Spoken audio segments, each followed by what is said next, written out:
Hi everyone. In this video, we're going to look at electrolysis past paper questions. Now I've picked 4 questions ranging from level 2 right the way through to level 3, and these are aimed at the combined higher tier paper. This will still be useful if you take triple, as there's a lot of crossover in questions and the types of questions and difficulty that you might see in your exam. For foundation, this is possibly useful, but generally not relevant unless you're really going to be topping out at those really high marks on your paper. Right, let's get into it. So question 1 says that the figure below shows an apparatus to produce elements from a solution of an ionic compound. What is the name of this process? Well, it's a nice easy question to start us off. It's a tick box. And what I want to draw your question or your attention to is the fact that it says one box. In some exams, in some questions, it will show you 1 or 2. And I always see students ticking one box when it might ask for 2 ticks, or either ticking multiple when it only asks for 1. So please make sure you read the question carefully.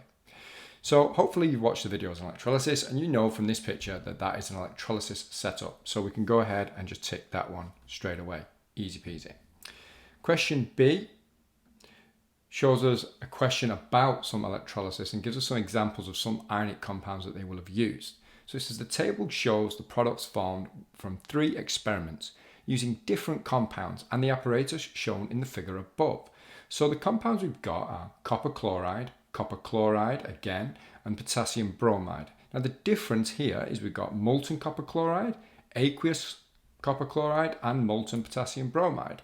And the question below says, use the table to name the products formed at each electrode if using aqueous solution of potassium bromide. Now, this is really important.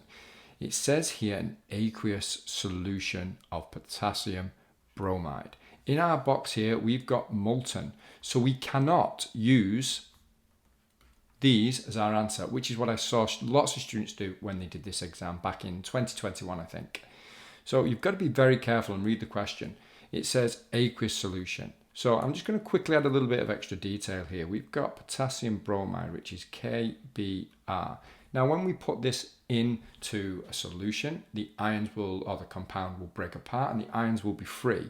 So we will get K plus and we'll also get Br minus.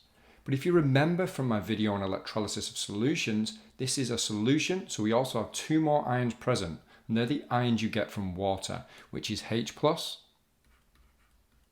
and OH minus. So now we need to use those rules that we learned back in that video to decide which positive ion will go to the negative electrode and which negative ion will go to the positive electrode. And that's what it's asking here. So which cation, which positive ion will go to the cathode? Well, the rule was that if the metal is less reactive than hydrogen, we get the metal. And if it's more reactive than hydrogen, then we get hydrogen. Now, potassium is a very reactive metal, the most reactive metal that we work with. So it's going to be hydrogen here at the cathode. So let's just quickly check, does it ask for a symbol or a word? It doesn't really, just says name the product. So I'm going to write hydrogen. Hydrogen at the cathode. Now let's look at the anode. So we've got OH minus and Br minus. And the rule there was, if you see a halogen or halide ion, you will always get that present. So I can see my bromide ion here, so I know that I will get bromine at the anode. If I didn't have a halide ion there, it would just be oxygen. Let's have a look at the next question. Explain why copper is formed at the cathode during electrolysis of its salts. Okay, so when we do electrolysis of copper, why is it that we get copper at the electrode? Well, copper is a metal, and when that dissociates or breaks down, the metal ions are positive. Now, positive ions are attracted to the negative electrode, so that's why they move there. Opposites attract. So for 2 marks, we need to say that copper forms a positive ion,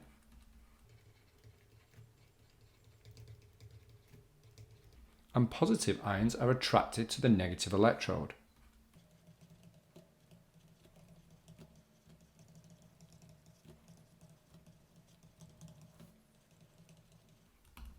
Okay, so that's question 1 done. That was a level 2, so it should give you the idea of the difficulty that you should be expecting on your exams.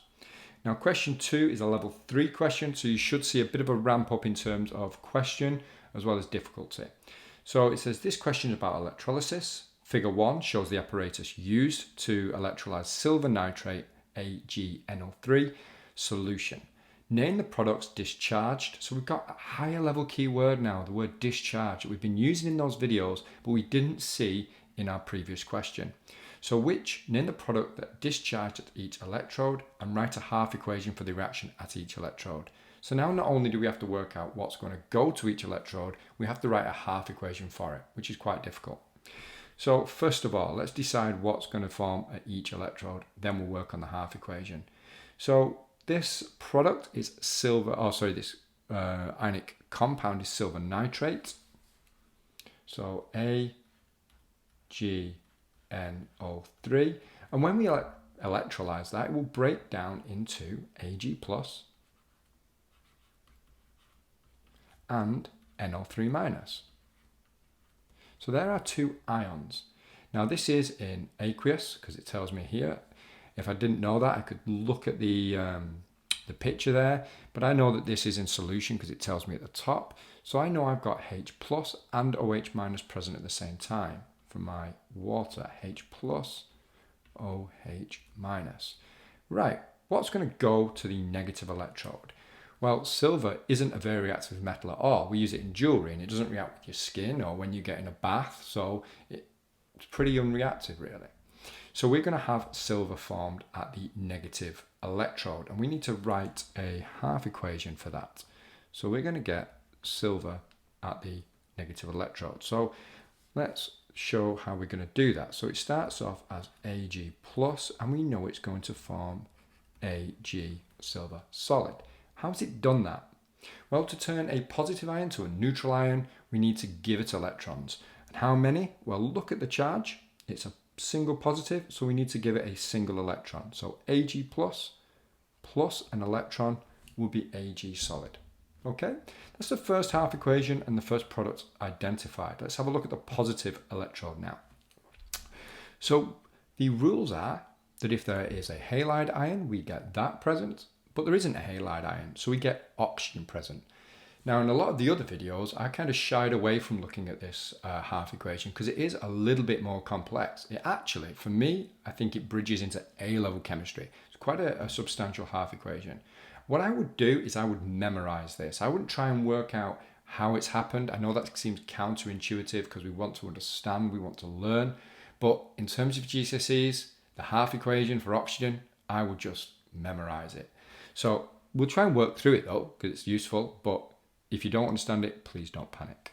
So we know we're going to get oxygen here. So we're going to get O2, that's oxygen, and we start to form that from our OH minus ions. So our OH minus, and I'm going to leave quite a bit of room here so I can fill it in, is going to go to form O2. Now if you look, I haven't got a balanced number of oxygens on either side. Now before I actually get into balancing that, there's a couple of other things that we need to look at. When you do this, we've also got hydrogen. Now, where's the hydrogen on the right? There isn't any so far. And that's because we also form water. So during this process, when it's discharged at the electrode, we get water as well. So now we know our products and the starting ions, we can look at starting to balance the half equation. Well, we've got 3 oxygens on the right. That's not a very even number, and we like to work with even numbers for balancing equations. So I'm going to add a big 2 here. This will make the number of oxygens on the right 4, and also the number of hydrogens 4. That makes balancing the left so much easier because I can just pop over here, put a 4 there. Now I've got 4 OH minuses, so 4 oxygens and 4 hydrogens on the left as well. The one thing we haven't balanced yet is charge. I've got effectively 4 negative charges on my left there. So I need 4 negative charges on my right. So I do that by putting 4 electrons on the right hand side. Hopefully that clears it up. But like I said, if you don't understand that, just stick it on a flashcard and memorize it. Let's have a look at the second part of this question. So question B. Figure 2 shows the apparatus used to electrolyze a solution of sodium chloride. Hydrogen and chlorine are produced. Explain how another different product is formed in solution during this electrolysis. So explain how another different product is formed. Well, let's have a look again, just like we've done, at what ions are in solution. So we know that we've got Na plus and Cl minus from our sodium chloride up there. But this is in solution. We also have H plus and OH minus. So we can say that 4 different ions are formed, or 4 different ions are present, I should say. So 4 different ions are present. And personally, I would just list them as well. I know we've written them up there, but so it goes in the question as well. We're going to put it there. Sodium, chloride, hydrogen, and our hydroxide, our OH minus ion. Then we need to decide what's going to go where. Well, we've got a very reactive metal in sodium, so we're going to form hydrogen at the negative electrode. So H plus is attracted to the negative electrode. You could also say that H plus is discharged at the negative electrode. So H is attracted to the negative electrode. Let's look at what's going to be attracted to our positive electrode, where we have a chloride ion here, and that's a halide ion, so we know that's going to go there. So Cl minus is attracted to the positive electrode, and the other 2 ions are simply left in solution. So Na plus and OH minus are left in solution. And I've tried to break it down into steps there so you can see where the marks come from. 1, 2, 3, 4. Okay, so that's question 2, and that was a level 3 question, quite complex, much more sort of complex terminology, much more in depth in terms of what your answer will have to be. So we're going to try another question now. Now this one I believe is another level 2, so we can have a look at this one. So again, you can see half equations do come up, but with a level 2 question, it's kind of partly filled in for you. It's got those spaces. It's not asking you to do it from scratch, but we'll get to there in time. So question 3 says, this question is about the electrolysis of aqueous solutions. Hydrogen gas and chlorine gas are produced when sodium chloride solution is electrolyzed. Hydrogen ions are attracted to the negative electrode. The half equation for this reaction is, and it shows that you're there. What type of reaction happens at the negative electrode? And give a reason for your answer. Well, let's have a look at the reaction. What's happening? So we've got 2 positive hydrogen ions gaining 2 negative electrons to form a hydrogen molecule. The only reaction that I know that best describes that, or an ion gaining electrons, is to do with this. And I'm going to write it down here. You may have seen this before. Oil rig, and this stands for oxidation is the loss of electrons and reduction is gain of electrons. So because this hydrogen ion is gaining electrons, I can say it's reduction. How do I know this?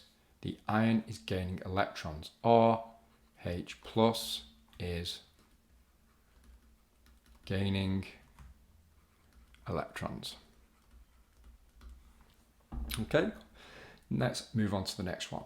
Chloride ions are attracted to the positive electrode. Complete the half equation for the production of chlorine gas.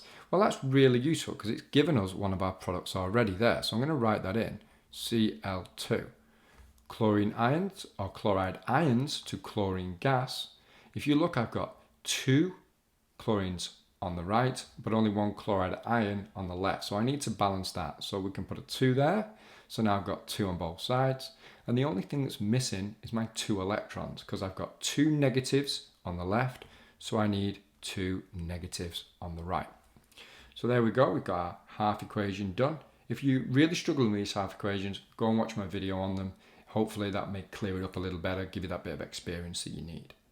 The final part of this question says, hydrogen gas and oxygen gas are produced when sodium sulfate solution is electrolyzed. Explain how oxygen gas is produced in the electrolysis of sodium sulfate. Well, this is very similar to all of the other questions we've seen so far. Now, you might want to pause the video and have a go at yourself at this stage. But if not, well, just work through it with myself now. So how is oxygen gas produced? Well, just like before, this is in solution.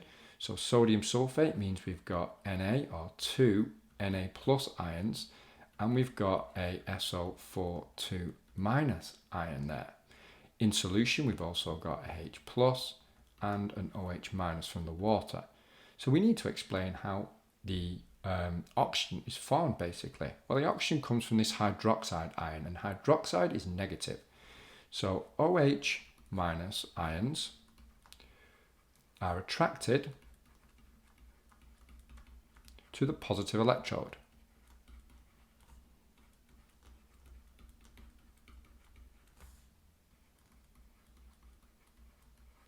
What happens to the positive electrode? Well, if I scroll up a bit, we'll use oil rig. Well, these are negative ions, and when they get to the electrode, they become discharged. They lose their charge. And we know that losing charge or losing electrons is oxidation. So they become oxidized at the positive electrode. So they are attracted to the positive electrode. The OH minus ions lose electrons / oxidize to produce oxygen. Okay, so identifying the ions that are formed and knowing what happens to them and how they form it is the way to get the other parts or the other marks in that question. The final one, question 4. So something which you haven't looked at yet, we've done a lot of aqueous electrolysis, now something different, we're going to look at molten electrolysis. So the first part of this question is all about aluminium and some basic kind of structure, atomic structure. So it says number of electrons, number of neutrons for aluminium. Well, we should know that the bottom number, this is the number of protons, so 13 protons. But if you have 13 positive protons in a neutral element, you also need 13 negative electrons. So this will be the same here. To work out neutrons, well, the top number is protons and neutrons. And we know the bottom number is just protons. So if we take that away from the top, whatever we're left with will be just our neutrons. And if we do that, we get, and I've done this because I don't have a calculator, we get 14. 2 really easy marks there, 2 absolutely steals of marks. If that comes up on a paper, especially on higher tier, you should be absolutely thanking whoever it is you want to thank. Aluminium is extracted by the electrolysis of molten mixture of aluminium oxide and cryolite. The diagram below shows the cell used for the electrolysis. So we've got 3 electrodes this time, all made of graphite. We've got the metal wire, and this is our positive electrode. We've got our negative electrode, which is inside the casing. And then in the middle here, we've got our molten aluminium that's sank to the bottom. And we've got our molten mixture of aluminium oxide and cryolite. And it says aluminium is produced by the reduction of aluminium oxide, so Al2O3. What is meant by the term reduction? Well, we could go back up and we could look at oil rig again. And you will get the mark for that, but actually what it's asking you in this question is what happens when aluminium oxide, so Al2O3, goes to Al. What's happened? Well, it's lost oxygen. It used to have oxygen bonded to it, and it doesn't anymore. So when we talking about oxygen and the movement of oxygen, we can say oxidation is the gain of oxygen and reduction is the loss of oxygen. But if we're talking about electrons, then that's when we use oil rig. So we have actually been reduced. So what is meant by the term reduction here? Aluminium oxide has lost oxygen. So we can say Al has lost oxygen. Now part C, it says oxygen is formed at the positive carbon electrodes. Explain why the positive carbon electrodes must be continually replaced. Right, so if we have a look at what's happened, at aluminium oxide, we form our aluminium at the bottom, but where have our oxygen ions gone? Our oxygen ions actually move towards the positive electrode because they're negative. So we can say oxide ions, and I'll show you what they look like, O2 minus, are negative and move to the positive electrode. When they get to the positive electrode, which are made of carbon, they react. They form carbon dioxide gas. They become discharged, so they lose their electrons during that reaction and they produce carbon dioxide. So as it produces carbon dioxide, and if you look at the diagram here, this is all made of carbon, and when it produces CO2, it uses up some of the carbon of the electrode. So it starts to wear away. It starts to dissolve, if you like. It starts to wear away, and you need to replace these electrodes because over time they get smaller and smaller. So to finish off our question, we've said that the negative ions move towards the positive electrode. And we need to say the O2 minus ions react with the carbon electrode to produce carbon dioxide.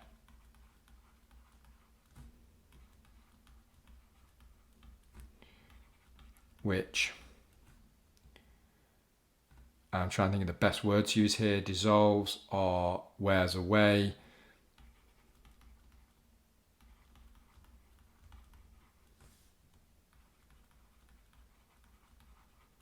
Okay, so over time it will wear away, it will break down, and that's all because CO2 is being produced when the oxygen ions get to the electrode and then become discharged during that reaction.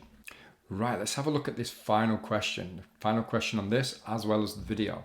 So it says a substance conducts electricity because of free moving charged particles. What are the free moving charged particles in our carbon electrode? Molten mixture of aluminium oxide and cryolite and a metal wire. And I love this question because students really confuse ions and delocalized electrons. They think they can use them interchangeably, and you can't. When you're talking about an ionic compound and conducting electricity, it's the ions that are free to move. And when you talk about a metal or graphite, it's the delocalized electrons that are free to move. So you need to remember that. So let's have a look at this. Carbon electrode. Well, that has delocalized electrons. Molten mixture of aluminium oxide and cryolite. That's an ionic compound. So that's ions that are free to move. And the metal, well, metals are the one every student remembers as having delocalized electrons.